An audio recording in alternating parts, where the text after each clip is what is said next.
જય હિન્દ.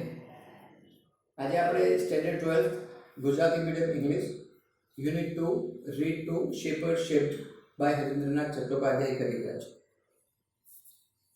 પોમમાં ધ્યાનમાં રાખવા જેવા મુદ્દા આટલા છે. વિઝડમની વાત છે, સેલ્ફ રિયલાઇઝેશનની વાત છે. સૌથી મહત્વની વસ્તુ be the object, don't be the doer. હું કરું છું એવી વાત અહીંયા ભૂલી જવાની છે. Don't be proud. અને બીજું જે પણ કરો છો, like you should not be proud of yourself, of your skills. આ વાત છે. 4 સ્ટેન્ઝા છે પોએટ્રીમાં. દરેક સ્ટેન્ઝામાં 8 લાઈન છે. દરેક સ્ટેન્ઝામાં પહેલી 4 લાઈન પાસ્ટ ઇન્ડિકેટ કરે છે અને પછીની 4 લાઈન પ્રેઝન્ટ ઇન્ડિકેટ કરે છે. ચારે 4 સ્ટેન્ઝા ઇન્ડિવિડ્યુઅલ છે. 4 સ્ટેન્ઝામાં 4 એક્ઝામ્પલથી આપણને એવું બતાવવા માંગે છે કે it is all about to be the medium of doing something. It is all about to self realize something. એક એક સ્ટેન્ઝા આપણે ઇન્ડિવિડ્યુઅલી કરી રહ્યા છે. First stanza: in days gone by I used to be a potter who would feel his fingers mold the yielding clay to pattern on his wheels. આ past છે કે gone by મતલબ bygone times, મતલબ past. કે વાત ભૂતકાળની છે કે પહેલા હું પોટર હતો. પોટર મતલબ આપણે જેને કુંભાર કહીએ છીએ તે જે વ્હીલ પર સરસ ક્લે મોડલ્સ બનાવે, ક્લે પોટ્સ બનાવે, ક્લે યુટેન્સિલ્સ બનાવે તે કે જે પોતાના ફિંગર્સથી મીન્સ પોતે જાતે would mold the yielding clay. Mould મતલબ ઘડતર કરવું, આકાર આપવો, ગાઢ આપવો. yielding મતલબ soft and bending which can be easily bent. બહુ જલ્દી વળી જાય, બહુ જલ્દી જેને ગાઢ આપી શકાય એવી માટીને હું વ્હીલ્સ પર અલગ અલગ પેટર્ન આપતો હતો, પોટ ક્લે યુટેન્સિલ્સ બનાવતો હતો. આ વાત ભૂતકાળની છે. But now through wisdom lately won. પણ હવે વિઝડમ એક શાણપણ જેને કહીએ કે જે એક અહેસાસ થયો છે એનાથી ધેટ પ્રાઇડ હેઝ ડાઈડ અવે. એ અભિમાન, કયું અભિમાન? એ ગર્વ, કયું ગર્વ? કે હું કંઈક કરતો હતો, હું પોટર હતો, હું ક્લે યુટેન્સિલ્સ બનાવતો હતો, હું કરી શકતો હતો, એ વસ્તુ જતી રહી છે. એ પ્રાઇડ અહીંયા ડાઈડ અવે કીધું છે, મરી પરવારી છે. I have ceased to be the potter. એટલે હવે મેં નક્કી કર્યું છે કે પોટર બનવાનું બંધ કરું છું. I don't want to be the doer. હું કરું છું એ ભાવના, એ એક થોટ મારે મગજમાંથી કાઢી નાખ્યો છે. And have learned to be the clay. અને એટલે ક્લે બનવાનું નક્કી કર્યું છે. ક્લે કેમ? માટી બનવાનું નક્કી કર્યું છે કારણ કે એને ઘાટ, અલગ અલગ ઘાટ આપી શકાય, અલગ અલગ એને મોડેલમાં પ્રેઝન્ટ કરી શકાય. સોફ્ટ છે, બેન્ડિંગ છે. મારે હવે એ પોટર નથી બનવું કે જે માટીના વાસણો બનાવતો હતો. મારે હવે માટી જ બની જવું છે, ઓબ્જેક્ટ બની જવું છે. હું એક માટી છું કે જેનું ઘડતર ભગવાને ઓલરેડી કરી ચૂક્યો છે. Right.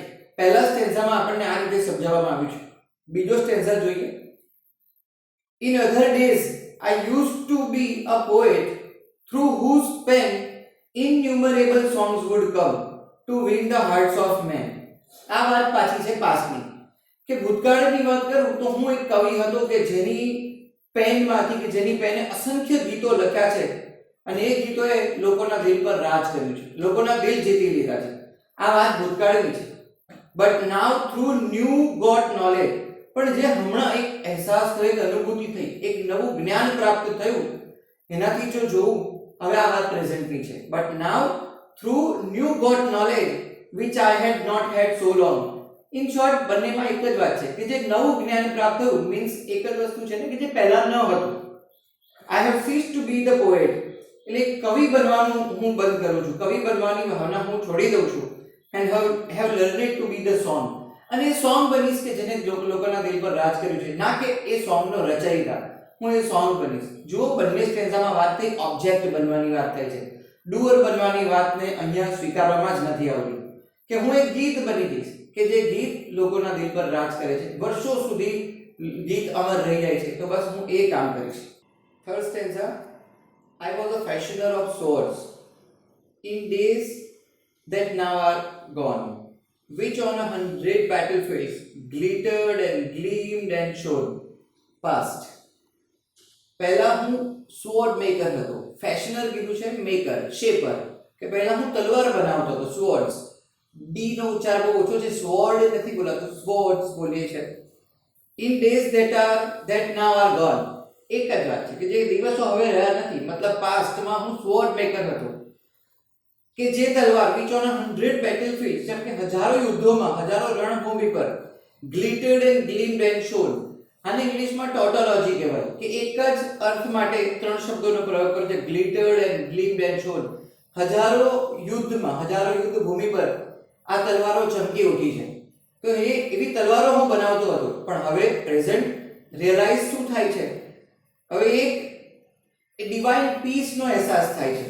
But now that I am brimming with, brimming નો મતલબ overflowing, brimming નો મતલબ થાય છે coming with the silence of the Lord.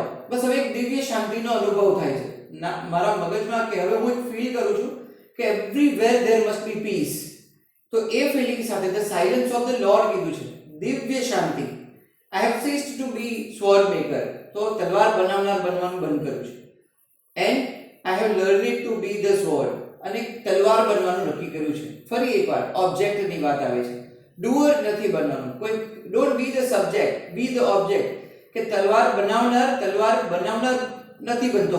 હવે તલવાર બનવાનું નક્કી કરે છે, કે જે એક સબમિશનની વાત કરે છે, સરેન્ડરની વાત કરે છે, અને એક ડિવાઇન પીસની વાત કરે છે. થર્ડ સ્ટેન્ઝા છે.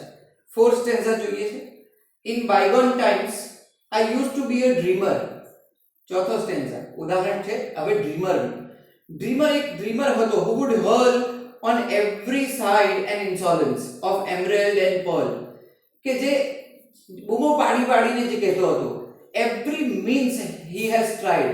એવો એક સ્વપ્નદ્રષ્ટા હતો કે જે કોઈ પણ ડિસરિસ્પેક્ટફુલ, ઇન્સોલન્સ વર્ડનો પ્રયોગ થયો છે, કે પૈસા કમાવા માટે એમરેલ્ડ એન્ડ પર્લ, મતલબ સંપત્તિ ભેગી કરવા માટે ગમે તેવા પ્રયત્નો, ગમે તેવા માર્ગ અપનાવવા માટે તૈયાર હતો. એક એવો ડ્રીમર હતો કે સ્વપ્ન પૂરું કરવા માટે anything by hook or crook I will, whether it is good, whether it is bad, I will fulfill my dreams. આ વાત ભૂતકાળની હતી. એમરેલ્ડ અને પર્લ યાદ રાખજો, પ્રેશિયસ સ્ટોન્સ છે, right. But now that I am kneeling at the feet of the supreme ભગવાન માટે લખવામાં આવ્યું છે, એસ કેપિટલ લખ્યો છે, કે હવે ભગવાનના ચરણોમાં જ્યારે હું ગયો છું, ભગવાનની શરણે જ્યારે જતો રહ્યો છું, I have ceased to be the dreamer. તો એક સ્વપ્નદ્રષ્ટા, સ્વપ્ન જોનાર થવું જ નથી મારે. And learning to be the dream. બસ હવે ડ્રીમ બનવું છે, સ્વપ્ન જ બની જવું છે. કેમ સ્વપ્ન જુઓ એની વાત શું કરી છે, કે બસ સરેન્ડર છું, હું ભગવાનના ચરણોમાં સમર્પિત છું. બસ એક સ્વપ્ન બનવાની વાત કરી છે. ચારે ચાર સ્ટેન્ઝામાં તમે જો જોયું છે, ચાર ઉદાહરણ, પોટર, પોએટ, સ્વોર્ડ મેકર અને ફાઇનલી ડ્રીમર. આ ચારે ચાર ઉદાહરણથી આપણને એક વસ્તુ સમજાવે છે કે પહેલા બધા શેપર હતા, પહેલા બધા મેકર હતા, હવે શું છે, true human beings. they were shaped into a true human beings. હવે એ લોકો એક સાચા માનવ બનીને બહાર આવ્યા છે. બસ આ જ એક છે. વાત કરીએ જે સાચો માણસ હોય ને, એ ક્યારેય એવું નથી કહેતો કે હું સર્જક છું, કારણ કે એને ખબર છે કે કંઈક જે થાય છે એ મારા માધ્યમથી થાય છે. કરાવનાર તો કોઈ બીજો જ છે, કરાવનાર તો એક સુપ્રીમ બીઈંગ છે, ભગવાન છે, તે જ છે. We are just a conductor. આપણે માત્ર એક કંડક્ટર છે, મીડિયમ છે, બસ નિમિત્ત માત્ર છે. એટલે ક્યારેય એક એવું પ્રાઇડ ના થાય. અહીંયા લખ્યું છે કે ડોન્ટ બી પ્રાઉડ. અભિમાન એ વાતનું નથી કરવાનું કે હું કરું છું, હું છું જ નહીં. Forget your I and open your eye. બસ અહીંયા આઈ ઓપનિંગ છે, કે અહીંયા દરેકે દરેક છેલ્લી ચાર લાઈનમાં, ચારે ચાર સ્ટેન્ઝાની છેલ્લી ચાર લાઈનમાં આઈ ઓપનિંગ છે, આંખો ખુલી ગઈ, બસ એવું કહેવા માંગે છે. આ છે શેપર શેપ્ડ. જય હિન્દ.